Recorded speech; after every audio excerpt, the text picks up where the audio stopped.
Alright guys, in our last class we talked about how to determine whether a function is even, odd, or neither. Excuse me. Today, what we're going to focus on is how do we determine how the graph transforms, or remember what that means is move right, left, up, down, stretch, compress. Alright. And we're trying to figure all this out based on the graph. So we got two things we're going to focus on. Number one, what's the parent that we're dealing with? And then how does it move away from that parent? Okay.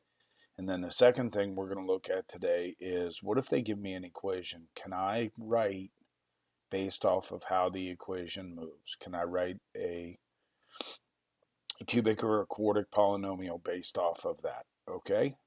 All right. So the first thing that we want to look at here, I'm going to come over to Desmos real quick. And a couple of things I want to point out. First of all, notice this is the graph for y equals x cubed. So if you notice its end behavior is down up, it's going to make this little turn around the origin.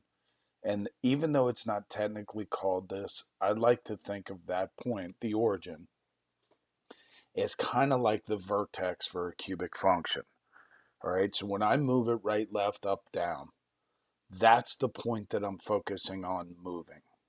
Okay, and then, yeah, so we'll go from there. All right, the second graph that we want to look at is y equals x to the fourth. Now, if you notice, this looks very similar to y equals x squared. The difference is it's kind of a little bit flatter down here on the bottom. All right, and if you notice, we still have the point 1, 1, just like we did for the quadratic. Remember, we went 1, 1, then 2, 4. All right, but if we try to go 2, 4 here, 2, 1, 2, 3, 4, we're not there. We're not back onto the graph.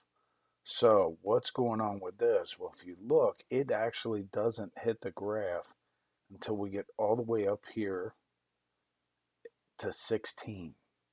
That's telling me that we're dealing with a quartic function. Okay, so we have these two parents now, y equals x cubed and y equals x to the fourth. And what we're going to do is first start off by looking at, okay, how can we describe how it relates to the parent?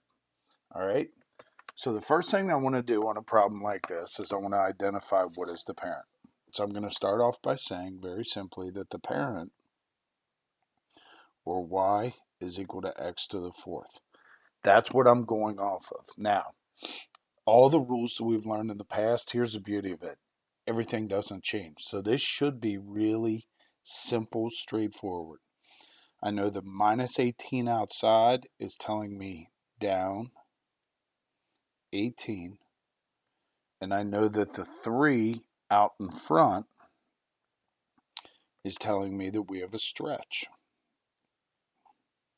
And a stretch, remember we have to tell how it's stretching, a stretch of 3. That's it. That's all we got to do for these. We got to recognize what's going on. So if I look at the second example here, looking at h of x, I recognize that the parent is y equals x cubed. So they took that parent and they moved it around, stretched it, whatever, okay? I have to identify the movements and be able to describe them. So I know that minus 2 on the inside, if you remember, means right 2. And then a plus 4 on the outside means up 4. And literally what we did was we moved that vertex. Okay, then we also here, with the 5 out in front, have a stretch of 5. All right, similarly here on number 3, we've got our parent is y equals x cubed.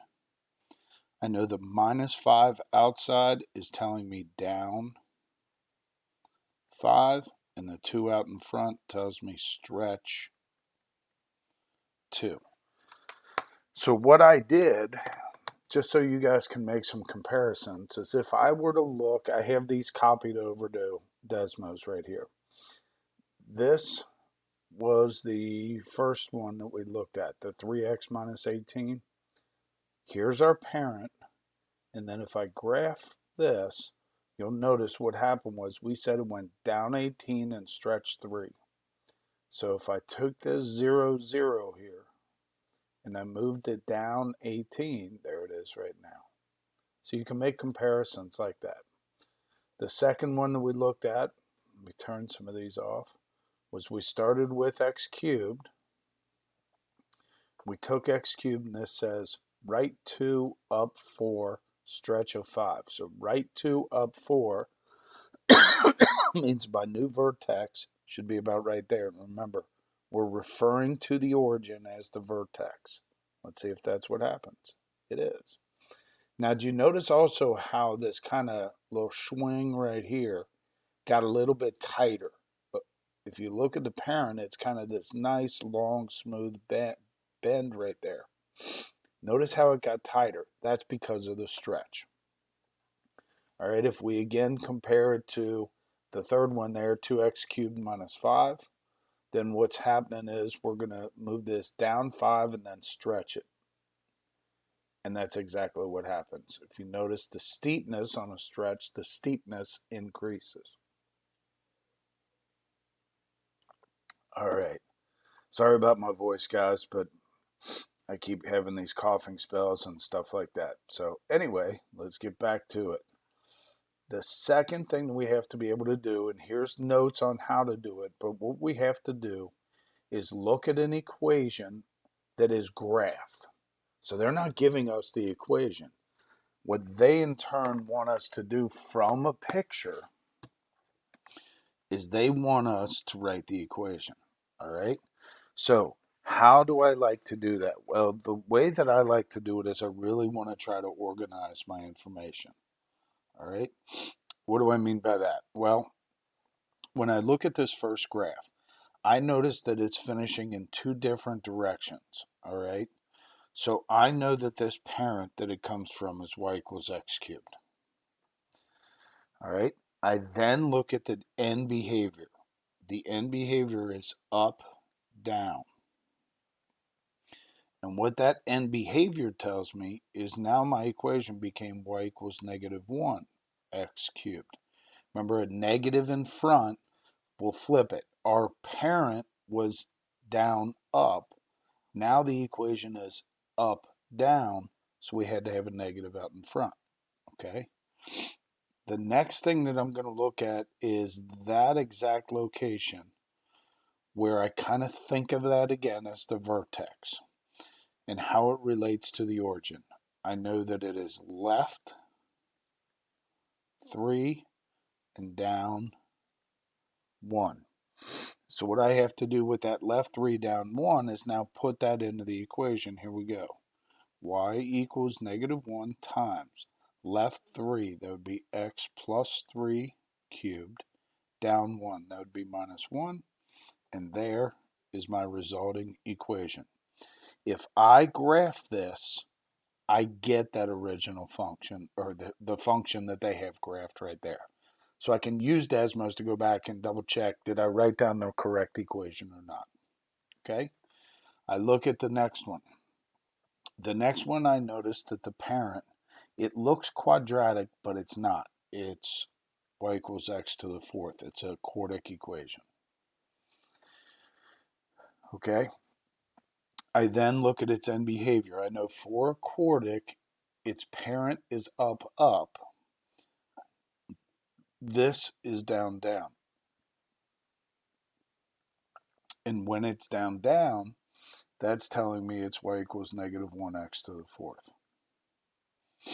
I then look for its vertex. I notice its vertex is up here at 1, 5. So how do I go from the origin to the vertex? I went right 1, up 5. And that's going to give me y equals negative 1 times right 1, that would be x minus 1 to the fourth, up 5, that would be plus 5. If I again go back to Desmos and graph that, I get the graph that they presented to us with those same points. All right, let's try a couple more just to make sure you guys got this down. All right, I look at the picture, I notice it's y equals x cubed. But now it's not normal, so I got to figure out what's going on. Well, let's see, it's up, down, and up, down means that it's going to be y equals negative 1 x cubed. I look for that vertex. There it is. In relation to the origin, it's 2, 4. So I know it's right, 2, up, 4. And that would leave me with the equation y equals negative 1 times x. Let's see, right 2, that would be minus 2 cubed. Up 4 would be plus 4. There is my resulting equation. If I graph that, I get the same picture that they gave me. Again, looking at number 4, I have y equals x to the 4th as the parent.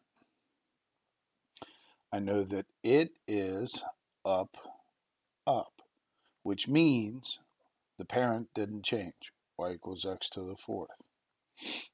I look for its vertex. Its vertex is left 1, down 3. So then I know this x to the 4th has now become y equals parenthesis. Left 1 would be x plus 1 to the 4th. Down 3 would be minus 3. Again, if I use Desmos to check that graph, I know that I did that correctly. All right. Apologize. I'm not able to work too much with you guys. I am going to do my best to be on and check in with you and see if you have any questions. All right. Good luck to you.